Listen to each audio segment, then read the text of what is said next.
for asking me this question. You see, the Nigerian armed forces are being offered help from Donald Trump. So difficult are they finding it to protect their own people from ISIS and its chapter there, Boko Haram. So the Nigerian military can be spared to go and attack their neighbor, but they can't keep peace and stop ISIS in their own country.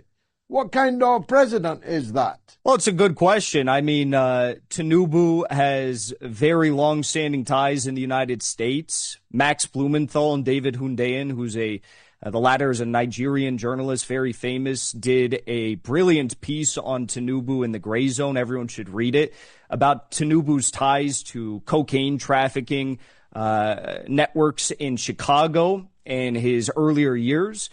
So this is the type of guy that we're dealing with, in bed with the CIA, in bed with all these drug narco trafficking units.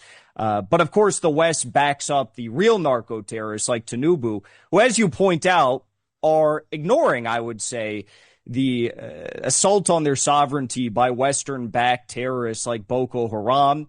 Also now, JNIM, another terrorist organization linked with al-Qaeda, has also entered into Nigeria. They have been causing a lot of chaos in Mali, Burkina Faso, and Niger the past few years.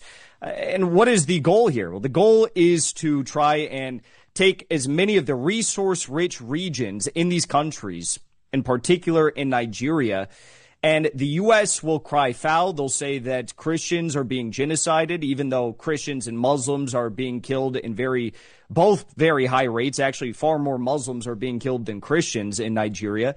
And then Eric Prince or some other private military contractor will get to send in their mercenaries to Nigeria, and they will take up all of the resource-rich land, the mineral-rich land, the gold-rich land in Nigeria, and illegally steal all of the resources. As for the question of why can't he do anything about this threat in his own country, in Nigeria, but he launches all these airstrikes or these planes in Benin the moment there's a coup, there's a simple answer for that. President Macron of France gave a call to Tinubu today under the guise that there was a new offensive led by the Boko Haram terrorists in Nigeria. He made an emergency call, and apparently it wasn't about Boko Haram, because if it was, I'd imagine those fighter jets would have been used to do targeted airstrikes, hopefully on the terrorists, but instead they were used to go into violate the sovereign airspace of Benin and presumably strike the coup leaders. Now, as you mentioned, Narco Rubio and his administration are again steaming towards Venezuela. The Dwight D. Eisenhower aircraft carrier has withdrawn from port in the last few hours and begun steaming towards the Caribbean. The shills of Narco Rubio are trumpeting that it's on, that Operation Southern Spear against Venezuela is on. Is that your take, and what's likely to happen next? Well, I'll just say it's incredible. Lara Logan, who is a Trump insider, very close with all the Trump administration bigwigs, is, as you just said, tweeting out that Operation Southern Spear is on. This is the U.S. Illegal war that they've been drumming up for months now, or 7-8 weeks now at least. And tomorrow in Caracas, I believe, because what is today? Is today the 7th or the 8th? So it's on the 9th and the 10th, we're going to see about 5,000 to 6,000 people from all across the world standing in unison with the Venezuelan people travel to Caracas and participate in 2 days of major events to try and voice their opposition for this illegal war, which is a total sham if it's being under the guise of combating narco-terrorism for many reasons. But of course, the biggest and most recent reason of all is Trump just pardoned Juan Hernandez, the former president of Honduras, who is sitting in a U.S. prison cell for the next 45 years as a result of his involvement and directing of a massive narco network out of Honduras while he was president. So I can't believe that they would begin this operation. If Gumi could be an Igbo man, that came out and challenged Buhari, Tinubu, that the military can never defeat IPOB or Igbo youths. The Nigerian soldier will go to Igbo land and burn the whole houses in Igbo land, kill every unborn baby, kill every old woman, kill every old man in Igbo land. Igbo man is receiving the boot of Nigeria injustice. It is only Igbo man that Constitution of Nigeria is written for. If Igbo man makes mistake, they will jump and swoop on him. They will swoop on him and jail him.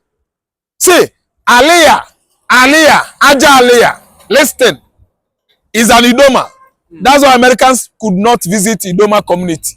I read it on Breaking News.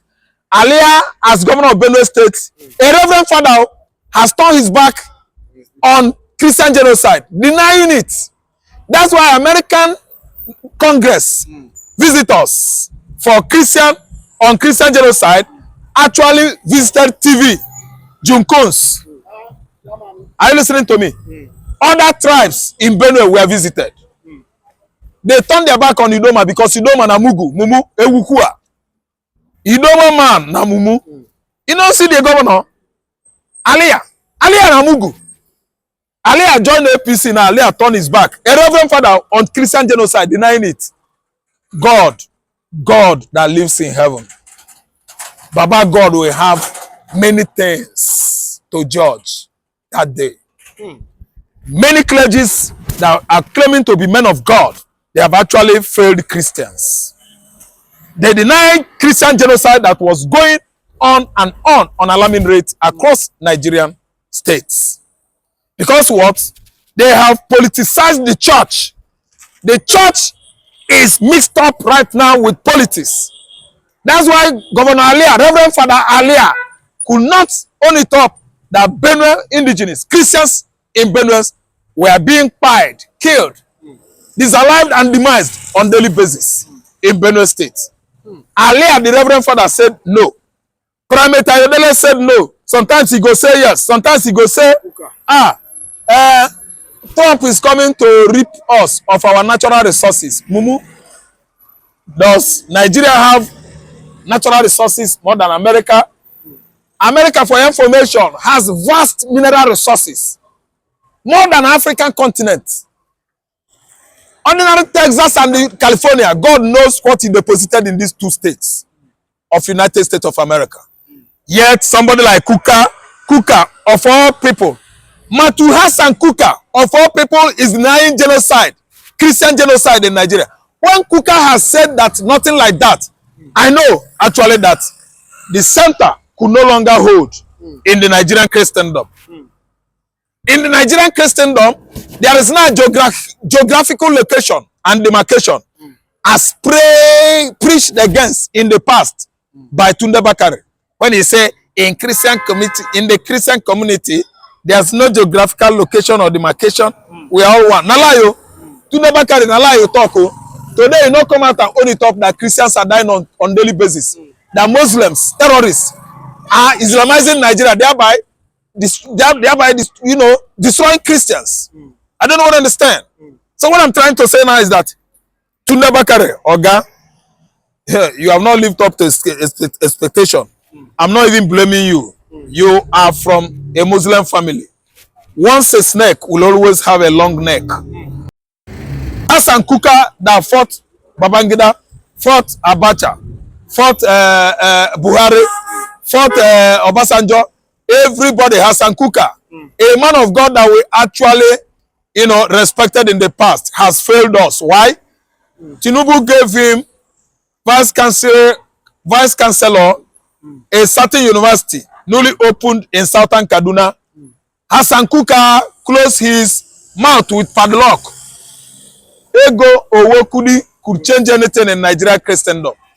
Nigerian Christians, Unadalo, my announcement to you, mind your God, be happy as a result of the salvation you have received from Jesus Christ. Man can change. Man cannot be God, though. Stop looking at certain people as God. They are not. They are human beings. Human beings are subjected to change. They are not God. Ekuche Hassan Kuka, Matu Kuka, Ekuche Dalolo. Ekucha Woloke, Ekucha Primate Ayodele, Ekucha and all of you that are preaching, supporting, or turning your back on Christian genocide going on across Nigerian states. Reverend Alia, Governor of Benue State, you are the Reverend Father. I don't know how much they have given you. You turn your back on Christian genocide going on. Governor Alia, Ekuche, God is watching. God is watching all of you. Okay, but do you not think the division of Nigeria is inevitable? Because we know for a fact that the US, NSA went to US, and at the same time, they just, they were here in Nigeria, and they've told Tinubu what you have a time frame to crush this bandit. That Trump said, I cannot keep on watching why the Christians are being killed. But at the same time, do you not think the Fulani and the Sokoto Caliphate are in serious panic because what? Because of this crushing and flushing out of bandits in Nigeria? Do you not think the division of Nigeria is inevitable if the army or Tinubu start crushing these bandits? Okay, let me tell you, crushing bandits can never divide Nigeria. The only thing is that the Fulanis are needed to exude out of Nigerian state. What I mean is that there should be mass exodus of the Fulani terrorists. The Fulani Janjaweeds, their kinsmen, the Emirates, the Caliphates of Sokoto, which is the headquarters of terrorism in Africa, they are needed to chase away. We need to chase them away. They were chased away from CAR, Central African Republic, in the past, I think 12 years ago. Nigeria should make up their mind now. Every tribe should stand on their feet to chase away the wasters called Fulani Janjaweeds. The Fulani tribes, every one of them has tendency of terrorism in his heart. These people, they pray 3-10 times a day, yet they have tendency, propensity of terrorism in their various hearts. Listen, in Central African Republic, they constituted lots and lots of nuisance, bloody one, across that country. In 2013, the whole tribe in CAR, Central African Republic, stood on their foot and do what? On their feet and do what? Chased away the Fulanis in their massive number. Do you know what? The IG, a Fulani, president over there, Fulani, control of custom in CAR, Central African Republic, Fulani, the chief of army staff, Fulani, controller of immigration in Central African Republic, Fulani.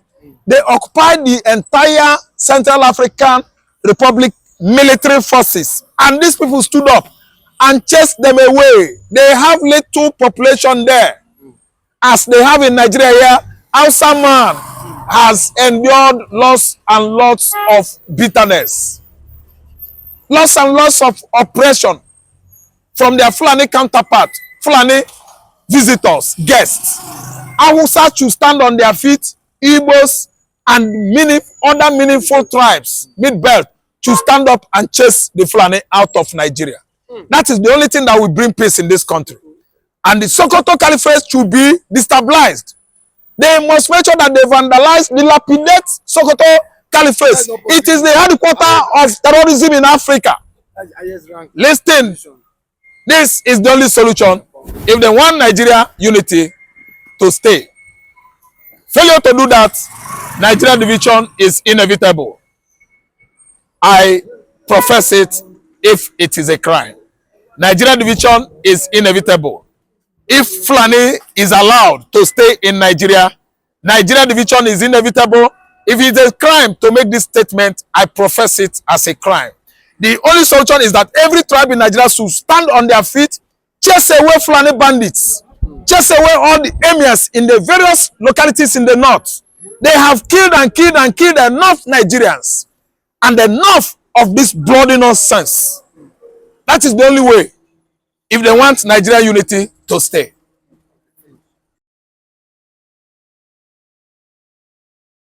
As the Sultan of Sokoto, or in Nigeria as the #1 traditional Muslim leader in Nigeria, at the same time, he said he's ready to promote peace and unity amongst the Fulanis and the Igbos. What is your take? Yes, but let me tell you that Mazi Nnamdi Kanu actually turned down Sultan of Sokoto delegate a visit to Mazi Nnamdi Kanu in prison. He said he was not interested when the idea of trying to turban him came up. And Sultan of Sokoto is claiming like he suddenly have this admiration for Mazi Nnamdi Kanu because of his resilient attitude and approach to his convictions.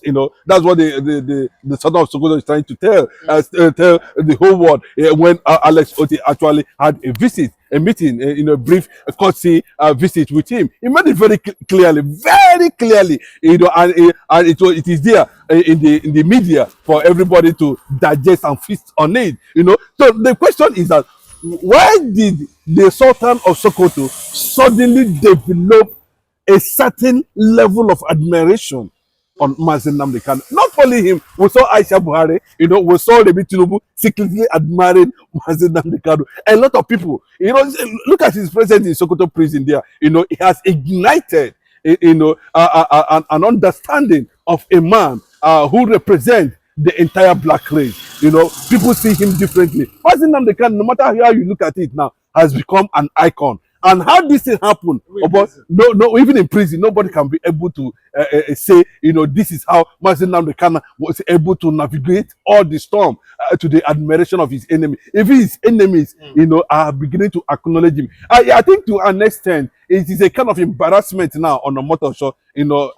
Is wondering how can this Mazi Nnamdi Kanu of a thing, the guy is getting more popular. And the one thing that his matter is being discussed in Germany, his matter is being discussed in France, his matter is being discussed just purely all over the world. So I think the Sultan of Sokoto is trying to see, if he can leverage on Mazi Nnamdi Kanu's symbolic,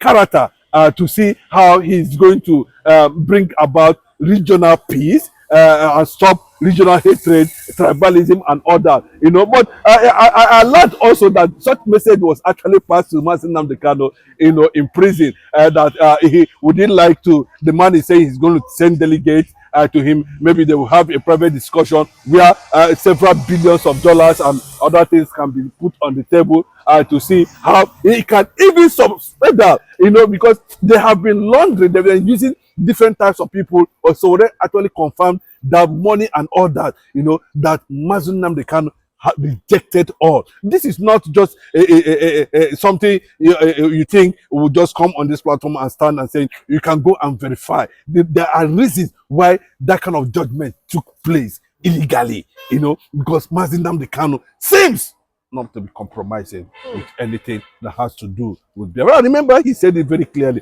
a man of his word. You see, a lot of things, even now, Mazi Nnamdi Kanu's enemies are beginning to admire him because he did not sell out. He did not compromise. He said, I will not disappoint you. You will be the one to disappoint me. And he has maintained that level of reality in this moment. I think so. If you are doing some things, people are watching you, people are watching your body language and all that. They have seen that this guy is not repenting at all and is not ready to drop the struggle of Biafra, because he has already gotten to that point where the world have begun to notice, the struggle, and the world is beginning to notice the calamity that is going on in Nigeria, the ethnic cleansing, the genocide, and all that. And the only thing that's left as an option is just disintegration of Nigeria. So, and people are saying too, if he has opportunity to near Mazi Nnamdi Kanu, possibly he is going to start having another philosophy about life, and maybe possibly, if he's an extremist, he can be de-radicalized at the end of the day. And the Caliphate themselves will not want to see the Sultan of Sokoto, coming out and start saying anything apart from, Islam at the end of the day. That is another fear, because Mazi Nnamdi Kanu is fearless, is brave, and he is courageous, and he believes in his convictions. So that on that area now, you can see the road. What are you talking about Nnamdi Kanu for? It shows that you've loved him. If Sultan of Sokoto is begging Nnamdi Kanu to come and take a chieftaincy title in the Caliphate, you know what it means. But in the area where he's trying to tell Alex Otti and Nigerians, of course, that he's planning to have a visit to Aso Rock and tell Tinubu there's no need of the continuation of keeping Nnamdi Kanu in prison. It does not work. But maybe they are trying to look at in another way where they are going to use other policies, formulations to use him to leverage on the already regional tribal war that is going on in Nigeria currently, to see if they can actually bring peace. Because definitely, Mazi Nnamdi Kanu's word has become command and order. There's nothing anybody can say. If Mazi Nnamdi Kanu steps in anywhere now, anything he says is final. And I can tell you now that Mazi Nnamdi Kanu is controlling over 85 million, Biafrans all over the world currently now. And you can see the United States of America has recognized him, has recognized his struggle, as a freedom fighter and somebody who is being persecuted because he is a Christian in Nigeria. But just like we said, Nnamdi Kanu is adamant, I will not drop my Biafra agitation for anything, even for the position of a vice president, even for the oil wells and what have you in Nigeria. But just recently, we know that they were attacked 10 minutes or 5 minutes away just from where the prison is. Do you think that these people have an agenda to finally silence Nnamdi Kanu, because they've seen that this man is fearless and is bold and is adamant that if we can never drop this agitation? Do you think that this, just like what Gumi said, if Nnamdi Kanu reduces his pride or becomes remorseful, is ready to solicit for his release? Do you not think these people have another agenda against Nnamdi Kanu? Has already developed a thick skin, and his conviction is unshakable, and the quest for Biafran restoration is unstoppable. I think he has passed that message very clearly right there in the court. He is not. He does not look like somebody who is going to compromise at the end of the day. If he's somebody like that, he wouldn't have any business in that regard. But what I'm trying to tell you that in the Sokoto prison where Mazi Nnamdi Kanu is currently being kept now has turned to a mini Mecca.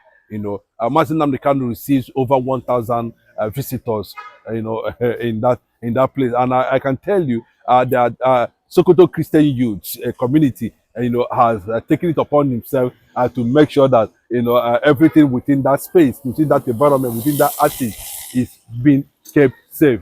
Of course, the SND of Sokoto, the chairman of Igbo organization in Sokoto, and other Igbo people who has also done very well in terms of their stay in Sokoto, has made it has made it a mandate to keep Mazi Nnamdi Kanu, flaming even while in incarceration. So there's no cause for alarm in that regard. What the Sultan of Sokoto, and of course, the governor of Sokoto actually joined in that visit anyway, with top government officials of Sokoto, saying very clearly that the Sultan of Sokoto seems to have this admiration from Mazi Nnamdi Kanu. And of course, I believe that in no distance time that Mazi Nnamdi Kanu would be granted presidential pardon unconditionally. And that is why the Sultan of Sokoto is that I want to see Bola Ahmed Tinubu sit him down and tell him the bitter truth, irrespective that I do not align with whatever Mazi Nnamdi Kanu has come to believe in regarding to the issue that has to do with Nigeria as an entity. But the reality on ground is that Mazi Nnamdi Kanu is innocent. And that kind of illegal conviction, judgment, should not be allowed to continue to destroy the judicial processes, just like what we are seeing here. Virtually 99% of the people within Nigeria and outside Nigeria have totally and outrightly condemned that Omotosho's judgment. And the people are still condemning it up to this very moment. And to the surprise of many, the Igbo tribe is everywhere, and you can see that Mazi Nnamdi Kanu has virtually. What I learned is that the prisoners themselves and the warders around that prison, everybody, that place has come to life. Mazi Nnamdi Kanu has brought life there, because a lot of people who could not find anything to lay their hand on or eat and on that, floods of food, a lot of things are coming on daily basis, so I think that was why they said, they unanimously pronounced him the president in that place, because what they didn't expect happened. Mazi Nnamdi Kanu has illuminated that place. and the life came into the people. And when life came to any particular place, sanity comes, and that is what is attracting Sokoto, Sultan of Sokoto. That what kind of a man is this? I think they need to answer those questions by themselves. That everything Mazi Nnamdi Kanu has talked about in Nigeria, including what we are hearing about Machikuka. Mazi Nnamdi Kanu also said it has finally come to reality. Why are people pretending over this reality, over the type of person Mazi Nnamdi Kanu is? Okay, and lastly, it's as if the Igbo youth are so angry with Ojuzo Kalu as regards one of the recent interviews he had on national TV. It's as if he's looking like it's as if he's adamant as regards Nnamdi Kanu's freedom.